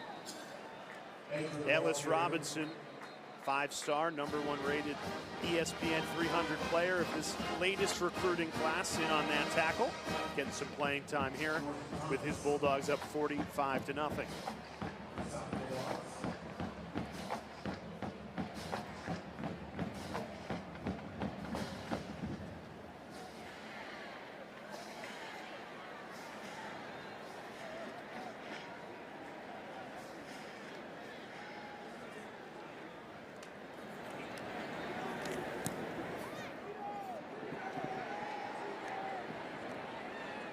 Punt pins Georgia inside the 10 as we remind you, Tuesday, 8 Eastern on SEC Network. Latest episode of True South. They're traveling to Austin, Texas, meeting the locals, eating good food, and talking about the South. Of course, that includes a lot of college football. Going to be a great show going down to Austin. Looking forward to that. Tuesday, 8 Eastern on SEC Network. Is now Austin joins the SEC footprint. Still weird to say, right? But I'll tell you what, Austin definitely on the map in terms of SEC football, what they did to Michigan today. I think there's a clear gap, and you can say there's a lot of seasons, but this year I think even more so when you see Michigan might not be up to their standard. Nate Frazier limping off the field there. Most wins, Texas beating Michigan today, moves ahead of Notre Dame. Rocky won't like that. We're going to get that fact checked right there. I'm not sure Texas has one more. I'm going to call my people and see if my Irish are one behind the Longhorns. But I mean, to your point, you know, Jay, about Michigan, and first of all, just tough to win a national title and then reload and go back to back. Georgia seems to do it, but it's a hard thing to do. Frazier a little banged up. You hope he's okay. Promising freshman running back who had such an incredible debut against Clemson a week ago. Limited touches today. You just hope that that's nothing too serious. Final play of the third quarter. Stockton goes under center. Second team offense out there for Georgia. Nice hole opening up, running right through it. Chauncey Bowens, another talented freshman tailback.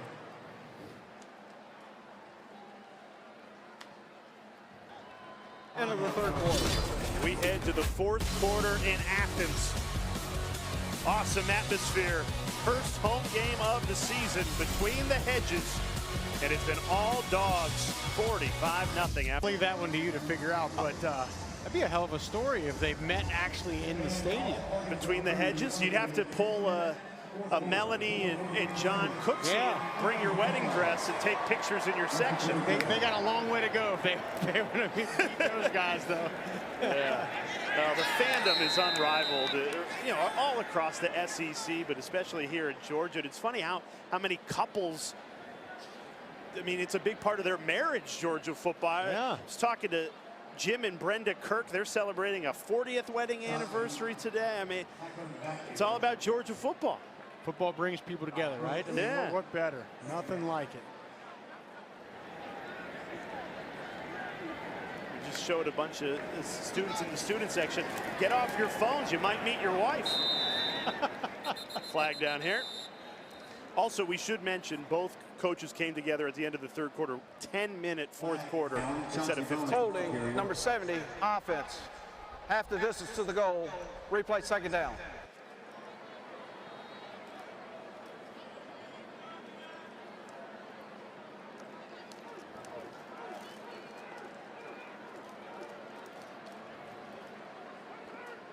So 45-0 lead.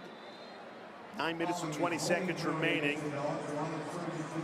Dave Frazier still on the sideline after he took a knock on the previous drive for Georgia. This is all about keeping everybody healthy, and then all eyes at Kentucky next weekend.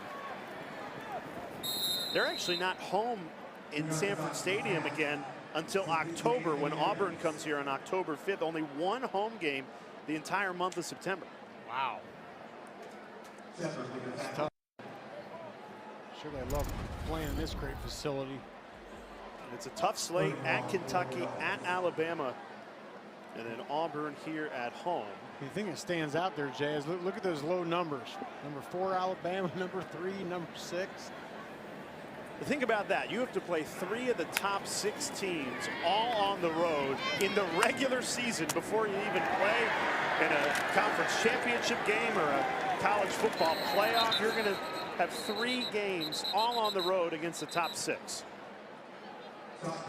And yet their win probability is they're favored to win them all. That's crazy.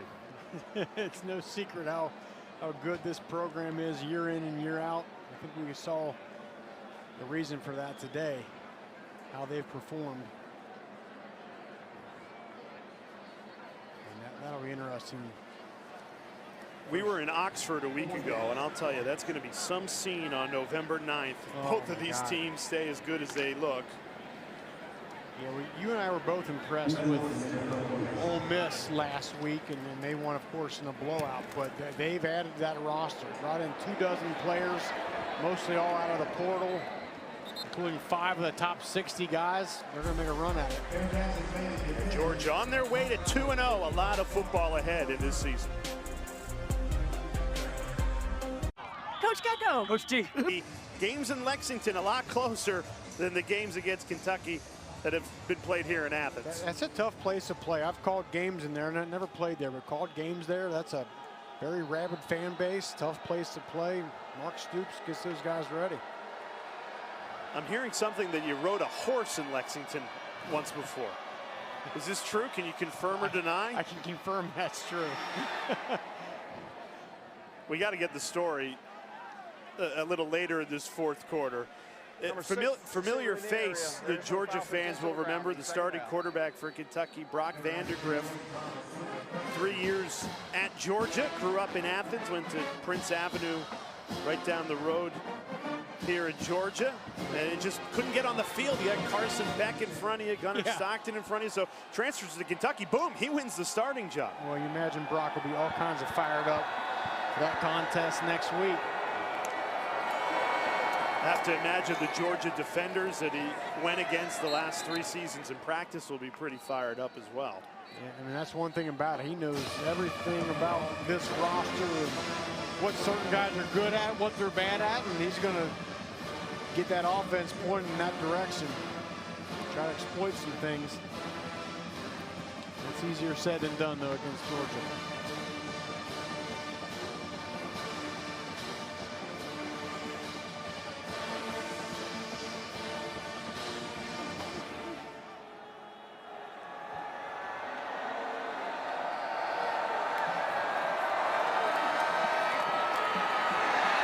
Georgia gets into the backfield again. Been tough sledding all night long for Tennessee Tech. Jordan Thomas with his first career sack. You can see why Tennessee Tech has elected not to pass much today, because it's just hard for that offensive line to hold up against those big boys up front.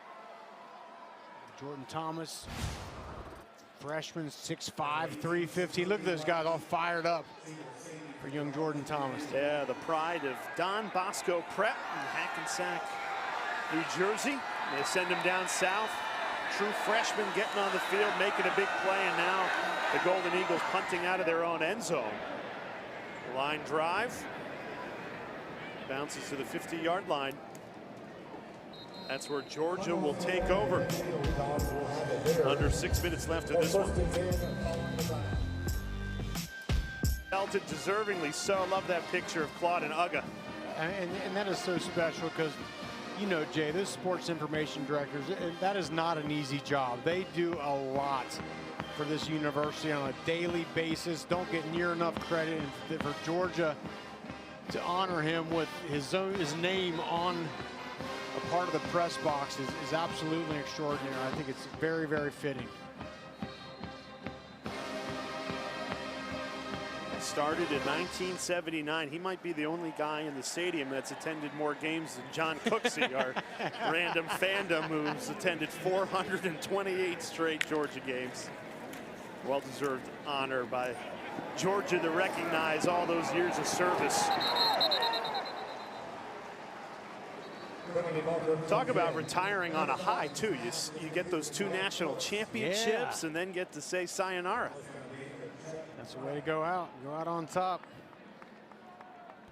After the runner was out of bounds, personal foul, late hit number 16, defense. 15 yards from the end of the run, first down. How many more you think, well, Kirby Smart's the head coach of Georgia? Rocky, I'm putting you on the spot, but as long as he's here, I think he's always going to be in that top 3 every single year of a program, a guy that can win it. And he's been there, he's done it.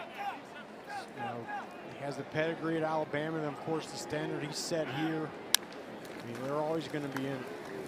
And I think what's great news for Georgia fans is the playoff expanding really suits Georgia, because you take a look at the last 7 years, Kirby Smart's team has finished in the top 7 of every final AP poll each of the last 7 years. So for the last 7 years, they'd be in the playoff every year, whereas last year they were left out. Correct. And then combined with what I was saying earlier about their depth and having a deep team, you know, deep teams, you know, they can go longer and play more games because they can sustain injuries.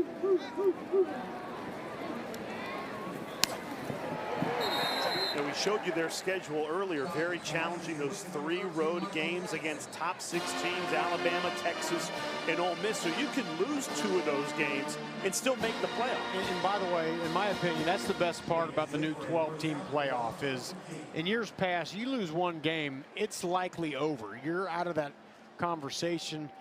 I've talked a lot about in 2018, Ohio State had an unbelievable team. They lose a game at Purdue. A couple weeks later, put 62 points on Michigan, had a great team, but were left out of the playoff because that's kind of how it went back then. 12-team, you can lose 2 games, maybe 3, and still find your way in. Just happen to have an off day, it doesn't kill your season. And what's funny is I know teams are going to want that bye. You know, the top 4 teams are conference champions. But I think you want to be 5 through 8 because you get a home game, and how awesome is that atmosphere going to be? Yeah, that's true. Yeah, the coaches will tell you, no, we don't want to play. We'll take the week off. Take the week off. I'm thinking from a fan, it'd be great if Athens got to host a college football playoff game. This stadium would be on fire. Another flag flies in here.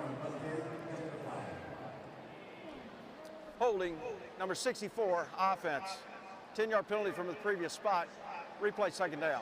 And just one other thing that goes to the depth that they've created here and the culture, really, that Kirby Smart has created. We've been talking about that running back room and how deep it is. You don't see that many places. You get a guy who's a really good running back, and he's number 2 on the depth chart. He's splitting, right? Because he wants to, but guys want to stay here because of the standard that's set, because of what Kirby Smart has built. And I think I don't think there's more credit you can give to a guy and a builder of a program than, hey, guys maybe 2nd or 3rd on the depth chart, they want to stay here.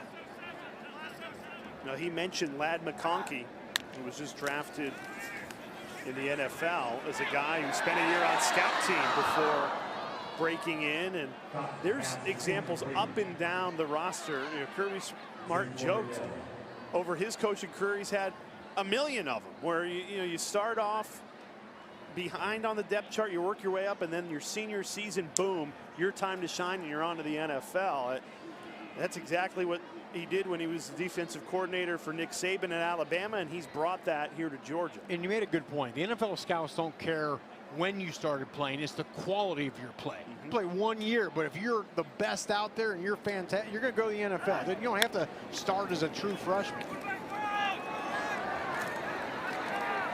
Stockton decides to tuck and run there. Brings up 4th down.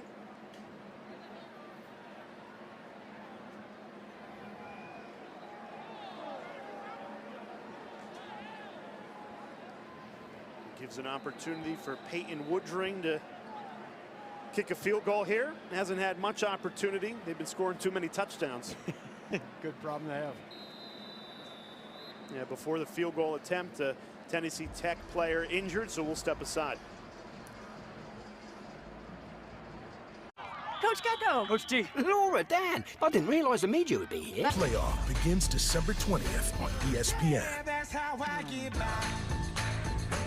New era of college football, and Georgia's going to be a part of it. They are in a golden era. I mean, there's no guarantee that you make that 12-team playoff, but if they play like they have to start this season, a convincing win against Clemson, taking care of business here against Tennessee Tech, there's just no doubt, in my mind at least, that they're going to be a top 12 team. Yeah, I think they're certainly, you know, not just in the mix, but in the top of the mix.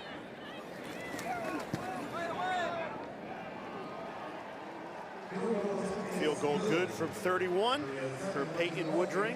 We'll check in on your AP top 10. Georgia obviously at the top, taking care of business. Texas throttling Michigan. Uh-oh, number 5 Notre Dame, Rocky. We'll You're be Irish okay. in trouble. Don't panic. Be all right. Northern Illinois is a tough team.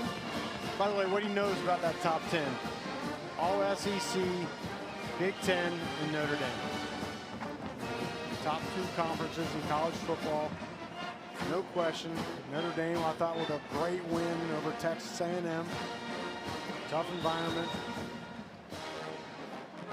I think the college football playoff is going to follow that suit. I think you're going to have, obviously, your 5 conference champions that get included, but when it comes to the 7 at-large, if you will, I think it's going to be heavy SEC and a few Big Ten teams as well. And that's kind of the debate is could there be 5 SEC teams or 4 or 5 Big Ten teams in that thing come close of the year? Notre Dame, of course, since they don't belong to a conference, they can't get a first-round bye. Then you talk about the Heisman conversation. We had Jackson Dart's impressive performance, 5 touchdowns. I think it'll come down to Beck, Dart, and Ewers. I think that's a pretty good assumption there. I still like to include Jackson Dart in that mix just because of the wide receivers he has. And same thing, he's a guy like Beck who's, this is his 3rd year as a starter in that same system, which is everything when it comes to quarterback. And you know he's going to put up numbers in Lane Kiffin's offense. Yeah. So he'll have the numbers. He put up 418 last week, so that'll be no problem. Carson Beck, as we just saw right there, thought overall good day. Now he missed a couple throws that were uncharacteristic of him, but certainly a guy that performed very well today. The defense trying to hold this shutout. Running room for Tennessee Tech. Biggest play of the day, although might be coming back. There's 2 flags down. I think it might have been a face mask on the.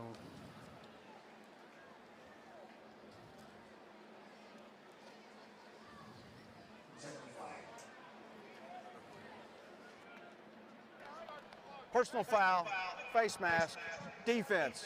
15-yard penalty added to the end of the run. First down. All right, so the shutout in question. Number 9. Foul zone number 9. Nice job. Finding a little crease. That was a defender, Justin Rhett, out of position on that cutback.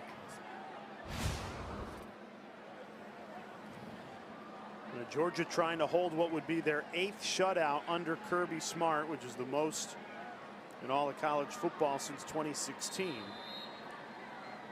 Tough test here, because you know Tennessee Tech would kick the field goal to give them something. Yeah. Hey, we scored against the #1 defense in the country. This is going to wind down to the 2-minute timeout. This is the 2-minute timeout. Glenn Schumann's defense trying to hold the shutout, up 48-0. Let's go to our next segment, Fairest Calls, inspired by Geico's Fair and Fast 24/7. So Kirby Smart, elite head coach, always finds ways to challenge his team. This is the game within the game. Forget that it's 48-0. You got to hold the shutout, which would be the 8th shutout since 2016, the most in FBS. Well, I can tell you, Jay, as a former defender, there is nothing that excites that defensive room like throwing up a goose egg on the board. So this is something they want to fight, scratch, and claw to try to get here.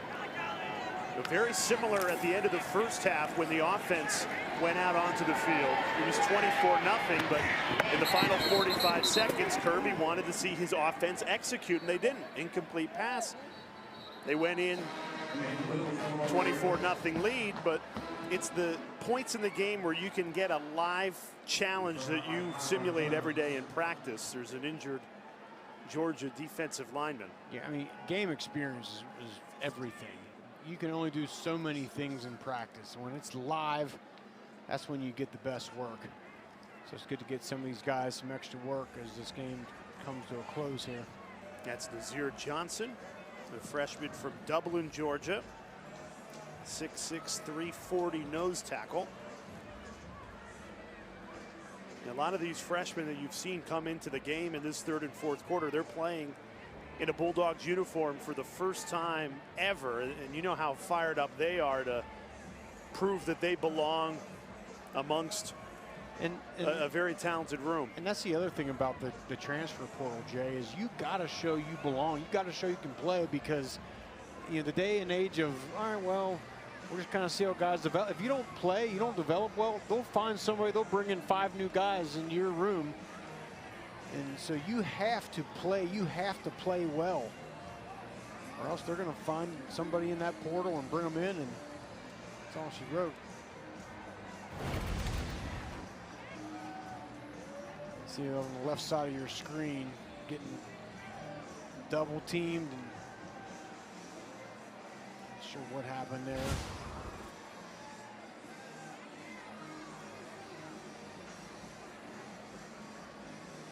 Let's hope he's okay. Hate to lose a guy late in a game like this.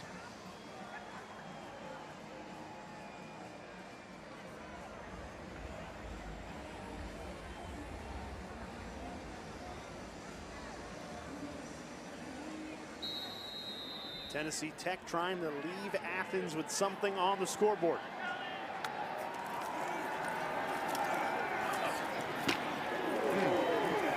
Big hit there. Kyron Jones, redshirt freshman safety. Laid the boom there. Feel that one up here in the booth. It's good stuff. Good run, good tackle.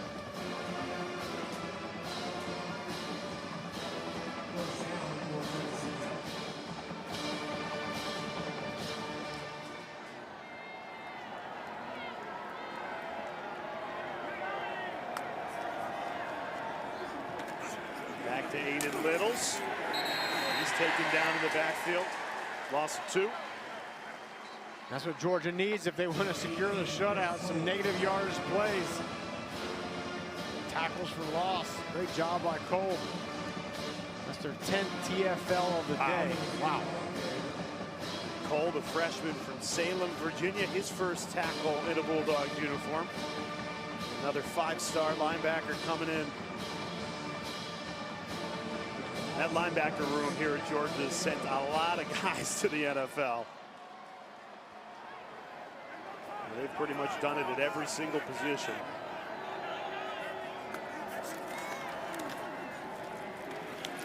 Back to Littles and another big hit. It's Kyron Jones again. It's like we could have him mic'd up or something. Yeah, really. Kyron Jones flying out of that secondary. Nothing a defensive coach likes more when those guys in the secondary, corners, safeties come flying up. 20 seconds left. Are they just going to run this down and kick a field goal? That would be my guess. Yeah, I think that's what Bobby Wilder is going to do here.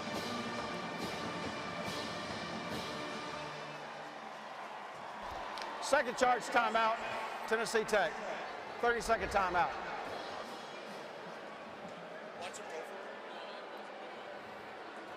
This is Hayden Olson, the senior kicker. He's a Georgia native. Oh, wow, that's cool. Buford High School here in the state of Georgia.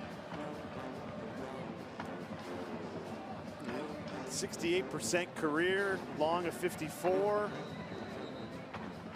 Will Georgia preserve the shutout, or will Hayden Olson and Tennessee Tech ruin it as time expires? I have to imagine Georgia's going to come after this thing, right? Sell out. Look at Kirby Smart. Just coaching him up as if the SEC championship is on the line right now.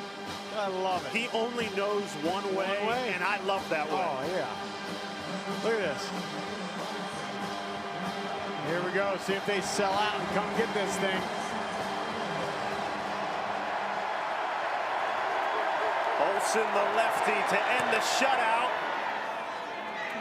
And he does. So Tennessee Tech leads with something, but Georgia a 45-point win. And the Dogs have still not allowed a touchdown through 2 games. Just a field goal allowed to Clemson and a field goal allowed to Tennessee Tech. Yeah, that's impressive. I don't care who you